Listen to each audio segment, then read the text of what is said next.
What's up my friends, my name is Mike and today we're talking about the ST120, 520 and 30 from Decathlon and see which one's best and why it's the 530.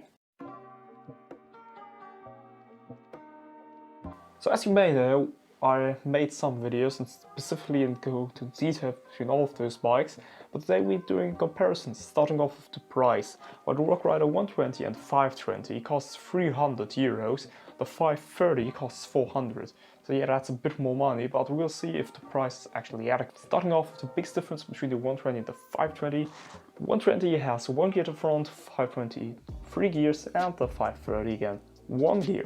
Will there be a difference? Yes, the 3 gears are actually a bit louder, that's usual, and well, you have to shift. Well, coming to that, what about the upper? Well, the Rockrider ST120 has 1136 teeth cassette at the rear. The 520 has an 1132 and the 530 has an 1142 cassette at the rear. So you see there is quite a lot of difference, and with the 520 you can actually pedal up the hills as easily as with the 530. However, the 120 will be a bit hard to pedal uphill. We'll talk about that later. But what about if you want to bump down tarmac on a hill? Well, the 520 has 3 gears at the front, so you can use them. And if you use them, you will have a higher speed.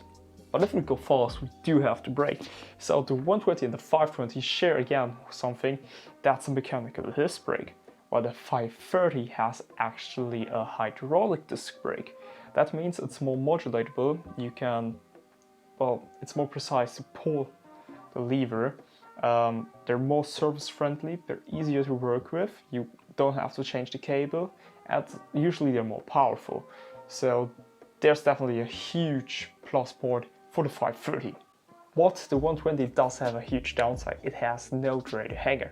A radio hanger is, well, let's say a breaking point. And if it's bent, we can bend it back or actually exchange the hanger. If it's not there and you crash, what you will, because that's mountain biking, your frame can actually be bent. And after it's bent, you may be able to fix it, but at least at the second time, probably is going to break. So the 120, if you're in the woods and you crash and the, let's say, not existing the radio hanger but the frame bends, you may have actually trouble and maybe you crack your frame. And that actually breaks where the biggest differences. The tires and the wheels, they're the same. The frame, kind of the same. Suspension, kind of the same. So I would definitely go for the 120 if it's like you have 300 years, want to go to the city, you don't want to go riding into the woods really on trails, or again if you live in a more mellow area. For the 520, doesn't matter where you live, you have 3 chainrings in the front, with the cassette in the rear, you can basically pedal everything up and down, but where it will be a bit harder and it will be a bit louder than going for a one-by system like on the 530, which has 1 gear but 9 gears to the rear, again wide cassette with a clutch, so it doesn't spring around that much and it won't be that loud, and actually weighs the least for all of these bikes, so it is actually better. With the hydraulic disc brakes and the radio hanger like the 520, you can take it to the woods. It will be kind of fun for really light trails. I won't recommend going through downhill trails with this bike, but you may have some fun with these.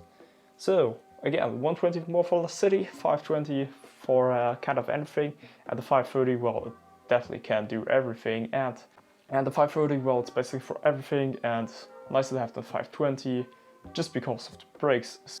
Well, that's the video for today. I hope you found it interesting and maybe it helped you actually in your decision. There won't be any Decathlon bikes soon because, well, they can't produce all the time new ones and I'm on a strict budget. But we will be riding and going through typical beginner stuff, you know, starting off mountain biking. If you're interested in that, hit the subscribe button. Until then, thanks for watching, subscribing, and till next time.